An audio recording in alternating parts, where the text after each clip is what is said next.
네, 수사기관이 현직 대통령을 출국 금지시켰습니다. 이번 주 대통령실과 한남동 관저 압수수색 가능성까지 제기됩니다. 수사 상황과 법적인 쟁점 짚어보겠습니다. 김성수 변호사와 함께합니다. 어서 오십시오. 어서 오십시오. 안녕하세요. 네, 자 현직 대통령이 출국 금지된 거는 이제 헌정사상 초유의 일인데 과거에 국정농단 사태 당시에도 박근혜 전 대통령 같은 경우에 출국 금지 조치까지는 가지 않지 않았습니까?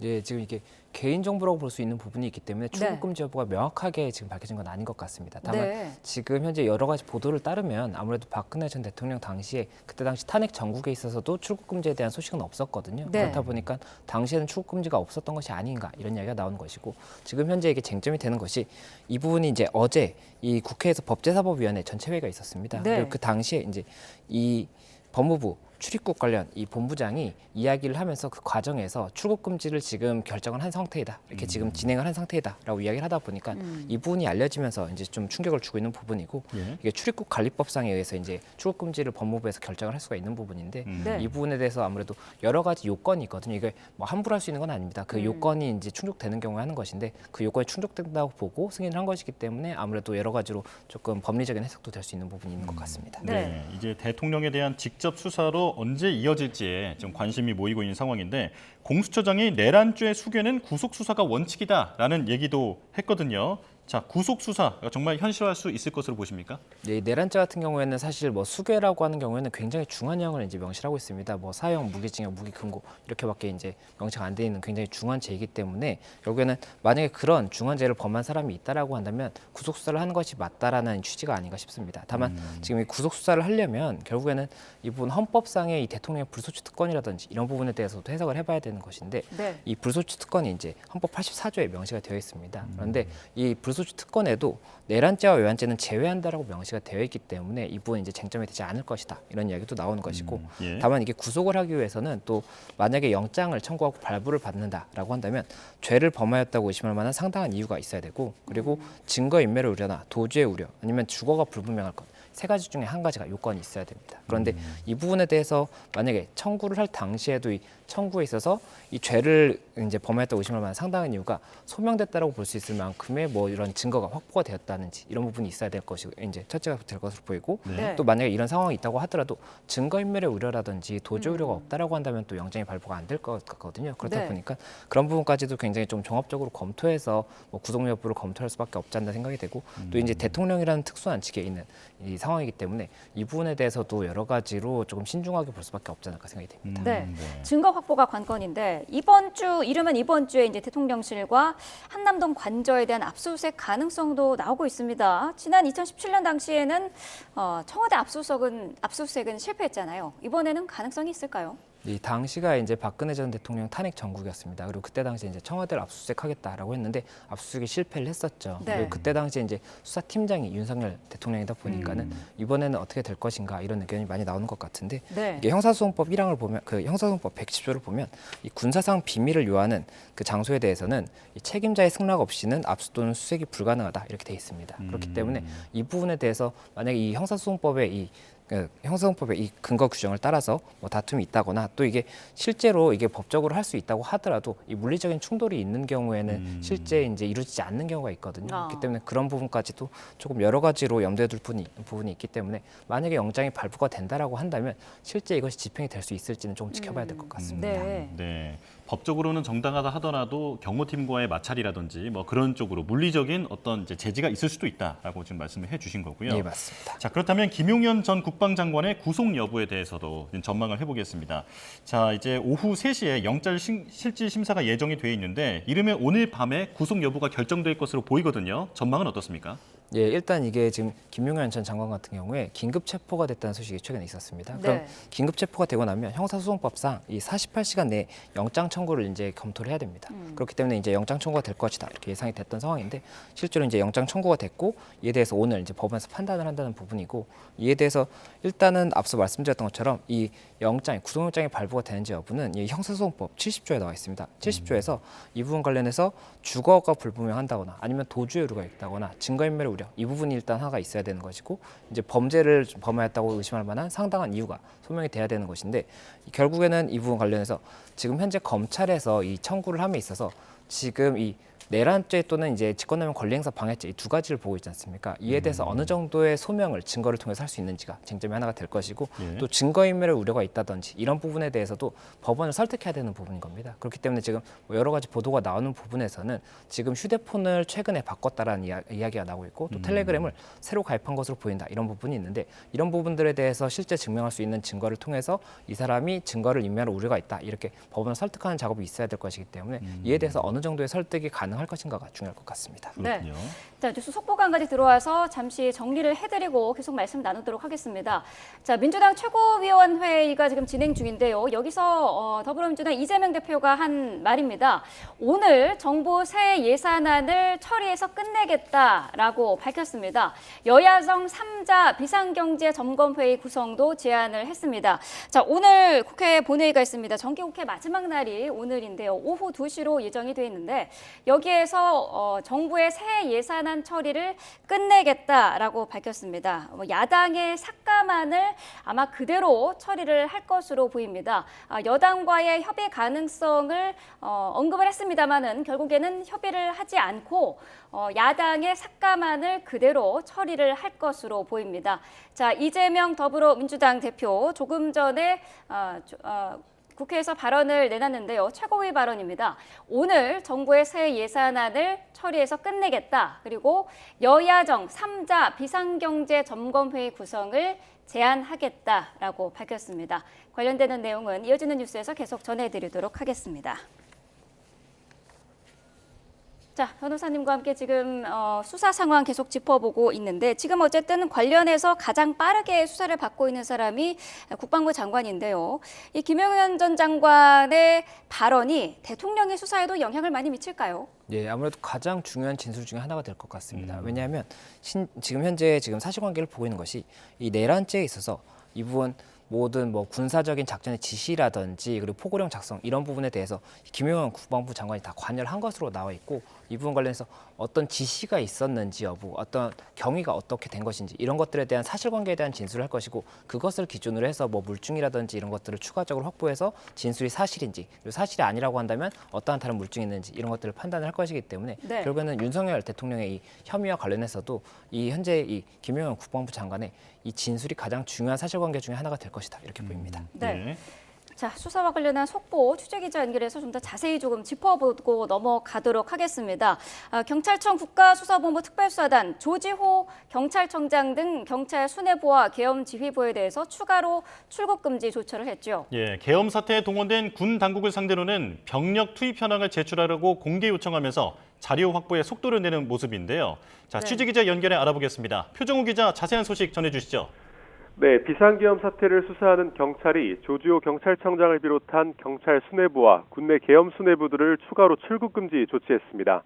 국가수사본부 비상계엄 특수단은 어제 저녁 8시를 기해 조청장과 김봉식 서울경찰청장, 목현태 국회경비대장 등 경찰 지휘부와 이진우 전 수도방위사령관, 곽종근 전 특전사령관에 대해 출국 금지 조치를 완료했다고 밝혔습니다. 출국 금지는 원활한 수사 진행을 위해 해외 도피 우려가 있는 조사 대상자가 외국으로 나가지 못하도록 제한하는 제도인데요.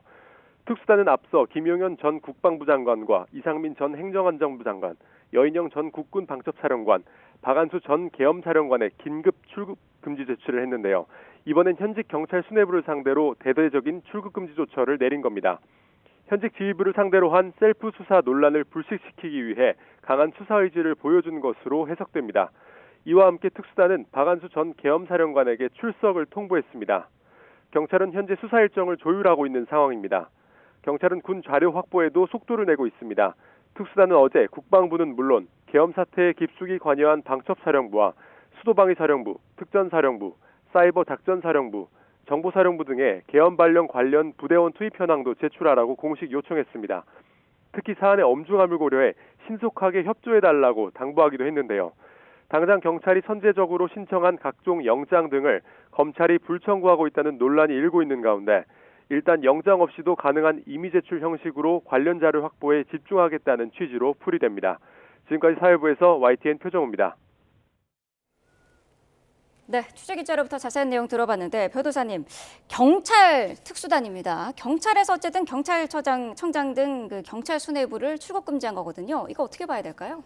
예, 일단 아마 경찰 측 외에도 공수처나 검찰에서도 출국금지 신청을 했을 가능성도 있습니다. 네. 다만 이 부분 관련해서 경찰에서도 신청을 했다는 것 자체는 이 경찰청장이 지금 피의자로 적시가 돼 있지 않습니까? 네. 그렇다 보니까 셀프 수사에 대해서 여러 가지 이야기가 나오고 있는데 그 부분에 대한 이제 우려를 불식시키기 위한 그런 좀 조처가 아니었나 생각이 됩니다. 예. 네. 자, 그리고 이진우 수방사령관, 곽종근 특정사령관 같은 이제 군 수뇌부도 지금 출국 금지 조치가 되어 있는 상황인데 이게 지금 국방부 장관 조사에서 어떤 단서가 나와서 이런 조치가 이루어졌을까요?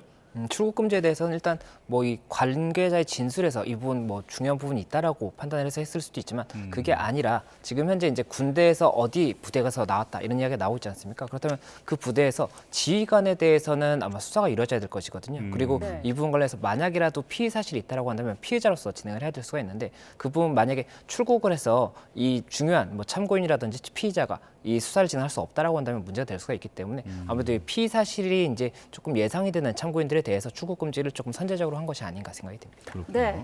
경찰이 선제적으로 신청한 각종 영장을 검찰이 불청구하고 있다. 이 부분은 어떤 내용인가요? 예, 이게 이제 영장을 이제 그 청구하는 절차가 경찰에서 신청을 합니다. 검찰에다가 청구를 하게 되면 신청을 하게 되면 검찰에서 법원에 청구를 하게 됩니다. 그리고 네. 법원에서 발부 여부를 결정하게 되는 것인데 그 부분 관련해서 일단은 경찰에서 신청을 한 부분 중에 검찰에서 이 부분에 대해서는 조금 청구하기가 부족하다라고 한다면 이것을 이제 다시 반려할 수가 있거든요. 네. 그렇다 보니까 지금 여러 가지로 반려가 있는 그런 상황이 아닌가 생각이 되고 네. 이에 대해서는 뭐 중복이 되는 그런 부분이 있다거나 아니면은 이 신청을 할 때 당시에 신청의 이유가 있어야 됩니다. 이유가 있어야지 법원에서 발부가 되는 것인데 그 이유 자체가 조금 불분명하다거나 부족한 이런 부분이 있다라고 한다면 이걸 이제 조금 더 보충해라 이렇게 해서 반려하는 경우도 있기 때문에 어떠한 경우로 이제 반려가 되는지는 조금 경우에 따라 다를 것 같습니다. 예. 어쨌든 지금 보니까 수사기관들 사이에서 지금 경쟁적으로 수사를 하고 있는 그런 모습인데 이게 지금 좀 통일이 돼야 된다라는 지적이 계속해서 있어 왔거든요. 어떤 방법이 있을까요? 예, 이게 어떤 정리가 있어야 될 것으로 보이는데 지금 네. 경찰에서는 이제 직접 수사권이 뭐 내란죄라든지 뭐 직권남용 권리행사 방해 다 있다라고 해서 이제 경찰에서 진행을 하는 부분이 있는 것이고 네. 또 검찰에서는 이게 이제 그 검찰청법이랑 형사소송법이 개정이 됐지 않습니까? 이 수사의 권한에 대해서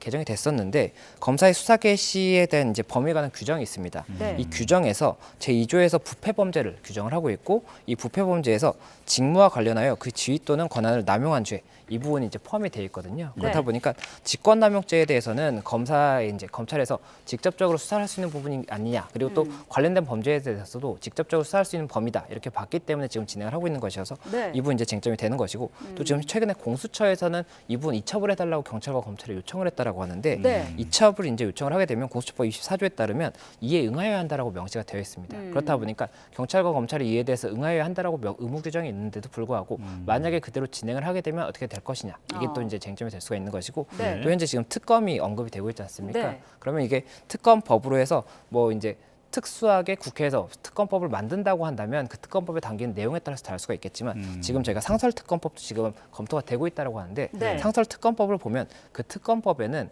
이 부분 관련해서 필요한 부분 뭐 기록이나 이런 부분에 대해서는 이 관계기관의 장에게 요청을 할 수가 있습니다. 이걸 뭐 자료를 주세요 이렇게 요청을 할 수가 있고 이 부분에 대해서 응하지 않으면 징계를 할 수 있다라고 명시가 되어 있거든요. 네. 그렇다 보니까 만약이라도 이 상설특검법에 의해서 진행이 된다라고 한다면 이 부분에 대해서 특검에서 이 부분 특검법에 의해서 어떤 이첩을 하는 과정을 통해서 정리가 되지 않을까 이런 이야기가 나오는 것 같습니다. 예, 지금 설명해 주신 내란죄 규명 상설특검안 이게 지금 오늘 표결 예정인데 만약에 통과가 된다면 교통정리가 될 수도 있다라는 이제 말씀해 주신 거고요. 자, 이 상설특검안 표결 이후에 바로 효력이 생기더라고요. 자, 대통령 외에도 수사 대상에 누가 더 포함되어 있습니까? 예, 지금 현재 뭐 여러 가지로 이제 이야기가 되고 있는 뭐 사람이 이제 여인영 방책사령관 같은 거가 있고 그리고 또 이제 추경호 원내대표가 있습니다. 그렇기 때문에 이런 부분에 대해서도 지금 안에서는 다 포함이 되어 있다 이런 이야기가 나오고 있고 또 이제 한덕수 총리 같은 경우도 지금 포함이 되어 있다는 이야기가 나오고 있다 보니까는 이에 대해서도 만약에 진행이 된다라고 한다면 이 뭐 관계자들에 대해서도 수사가 진행될 수밖에 없다 이런 얘기가 나오는 것이고 다만 이게 만약에라도 통과가 된다고 하더라도 임명 절차가 있습니다. 네. 이 이제 특검을 누구를 임명할지 이 절차가 있는데 이게 대통령이 임명하게 돼 있거든요. 3일 내에 임명을 하게 돼 있는데 이 부분을 만약에 하지 않았을 때 이거에 대해서 어떤 강제 방법이 있느냐 이게 또 하나 법적인 쟁점이 될 수가 있는 부분이 있습니다. 그리고 네. 만약에 이게 진행이 된다라고 한다면 이게 이제 이 특검을 꾸리는 기간이 20일이 있고 이제 수사를 60일 내에 마무리를 해야 됩니다. 그렇다면 이게 만약 기간이 너무 짧은 것이 아니냐 이런 이야기도 나오기 때문에 여러 가지 해석이 가능한 것이고 다만 여기서 또 하나 변수가 있는 것이 만약에 오늘 김용현 전 국방부 장관이 이제 구속이 된다라고 한다면 구속이 되면 검찰 단계에서는 10일이 원칙적인 구속 기간이고 이제 10일을 더 연장할 수 있는 거거든요. 그럼 네. 총 20일 내에 이제 기소 여부를 결정해야 되기 때문에 수사를 굉장히 빨리 진행을 해야 되는데 그 과정에서 만약에 이 이첩 때문에 시간이 더 지연되는 부분이 있다라고 한다면 이것도 수사에 문제가 될 수가 있기 때문에 네. 이에 대해서도 수사기관에서 이제 결국엔 종합적으로 같이 검토할 수밖에 없지 않을까 생각이 듭니다. 속도를 내겠습니다만은 말씀하신 것처럼 상설특검 활동 기간이 정해져 있지 않습니까? 60일간의 수사 기간인데 그 동안에 만약에 결론을 못 내리면 어떻게 되는 건가요? 예, 그 부분에 대해서 결론을 내리지 못한다라는 가정은 없다고 봐야 될 것 같습니다. 네. 그 기간에 반드시 이제 그 결론을 내려야 된다라고 보는 것이고 그렇기 때문에 굉장히 많은 인원을 투입해서 이제 최대한 빨리 이제 진행을 할 수밖에 없는 것이거든요. 네. 그래서 그 부분 관련 일단 60일 내 결론 내린다는 것을 목표로 해서 진행을 할 것이고 다만 그 과정에서 기소가 된 다음에 이 부분 만약 부족한 부분이 있어서 재판상에서 어떤 불이익이 있을 수가 있기 때문에 실체적 진실 발견에 어떤 하자가 있으면 안 되는 거지 않습니까? 그렇기 때문에 이 시간을 최대한 많이 이제 그 확보할 수 있는 그런 절차가 필요하지 않을까 생각이 듭니다. 예. 네. 자, 지금 내란죄에 관련돼서 계속해서 수사가 지금 이렇게 이루어지고 있는 건데 지금 최근 야당을 중심으로 이제 외환죄에 대한 얘기도 나오고 있습니다. 그러니까 계엄을 위해서 북풍을 유발했다라고 하는 의혹인 건데요.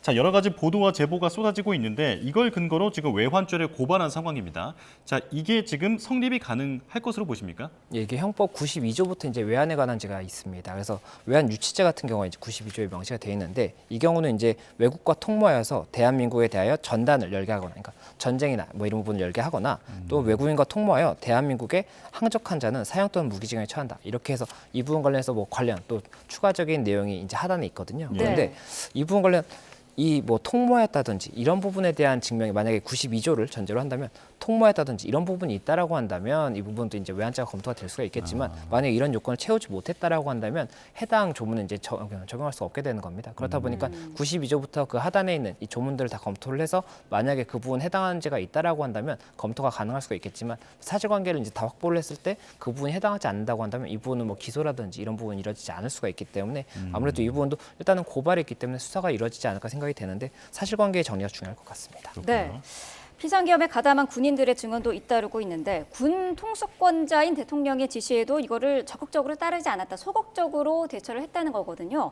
뭐 민주당 이재명 대표도 아무 잘못이 없다 이렇게 말을 하기도 했는데 법적인 책임에서는 자유로울 수 있습니까? 이게 형법 87조에 내란죄가 규정이 되어 있고 이제 3호에 부하 수행하거나 단순히 폭동에만 참여한 자는 5년 이하의 징역이나 금고에 처한다고 명시가 되어 있습니다. 그렇다 보니까 만약에라도 지금 출동했던 부대원들이 이 부분 폭동에 참여한 자가 아니라고 본다라고 한다면 처벌이 되지 않을 것이고 네. 그렇지만 법리상 참여한 자로 볼 수 있는 부분이 있다라고 한다면 이에 대해서는 처벌이 검토가 될 수가 있기 때문에 이 부분은 일단 사실관계를 특정을 하고 이 항명의 정도라든지 이런 부분에 따라서 각각의 부대원이 달리 판단될 수도 있을 것 같습니다. 네. 자, 그리고 또 큰 쟁점이 되고 있는 게 지금 여권의 이제 제안이라고 볼 수 있겠죠. 그러니까 이렇게 이제 한동훈 국민의힘 대표 그리고 한덕수 국무총리가 당정이 함께 이제 국정에 빈틈이 없이 운영해 나가겠다라고 했던 그 담화문 이후에 지금 이게 그런 권한이 있느냐라고 하는 그런 얘기가 계속 나오고 있습니다. 그러니까 대통령이 국무총리에게 무언가를 이제 직무를 일임한다라고 만약에 밝힌다 하더라도 이게 법적으로 대통령의 직무가 정지된 건 아닌 거잖아요. 예, 맞습니다. 이 헌법에 대통령의 직무가 정지되는 기준이 결국에 탄핵에 이제 소추가 되고 탄핵 소추가 의결이 되는 그 경우 외에는 없는 것으로 보입니다. 제가 이렇게 처음 찾아봤는데 그렇게 네. 없기 때문에 그렇게 본다라고 한다면 직무 정지가 되는 경우에는 권한 대행을 통해서 뭐 총리가 권한 대행을 한다든지 이런 부분이 가능하겠지만 그렇지 않다라고 한다면 대통령이 내가 이거 행사하지 않겠다라고 해서 대통령의 헌법상의 이 권한들을 행사하지 않을 수 있는 그런 부분을 그 법리적으로 당연히 할 수 있는 것이다라고 볼 수 있냐 이게 이제 쟁점이 될 수가 있습니다. 그리고 또 말씀하셨던 부분 중에 그 국무총리와 그리고 당 대표가 같이 이제 그 국정을 운영하겠다라는 이런 언급이 있었던 것으로 보이는데 만약 이게 이렇게 해석이 된다라고 본다면 국정이라는 건 이제 국가의 행정이라고 볼 수가 있지 않습니까? 이 행정은 행정부가 이제 보는 것이고 행정부의 이제 수장인 대통령이 이 부분에 대해서 이제 정권을 가지고 있다고 볼 수가 있는 것인데 이 부분은 이제 국무총리는 대행할 수가 있습니다. 직무 정지가 된다라고 한다면 그런데 이 당 대표 같은 경우에는 국가 행정에 사실 관여할 수 있는 부분은 아니라고 볼 수가 있거든요. 그렇다 보니까 만약이라도 이 부분이 지금 전체적인 전문을 봤을 때 해석이 혹시라도 당에서 이 부분 국정에 관여하겠다라고 이야기를 한 것으로 해석될 수 있다라고 한다면 위험한 수가 있기 때문에 이에 대해서는 어느 정도의 뭐 해명이라든지 설명이 필요하지 않나 생각이 되는 부분이 있고 이 국무총리가 이 부분 행정을 할 수 있는 것 여부도 결국에 헌법에는 명시가 되는 부분에 대한 총리의 그 부분은 직무 정지가 되지 않은 경우에는 대통령을 보좌하는 행위가 이제 전체적인 기준이라고 볼 수가 있거든요. 그렇다 보니까 보좌를 하는 기관인 총리가 이 부분에 대해서 대통령의 직무를 대통령의 그 말만 가지고 할 수가 있느냐. 이것도 결국에는 헌법적인 법리적인 해석이 필요할 것 같습니다. 네. 예. 법적인 쟁점들 자세히 짚어봤습니다. 김성수 변호사와 함께했습니다. 고맙습니다. 고맙습니다.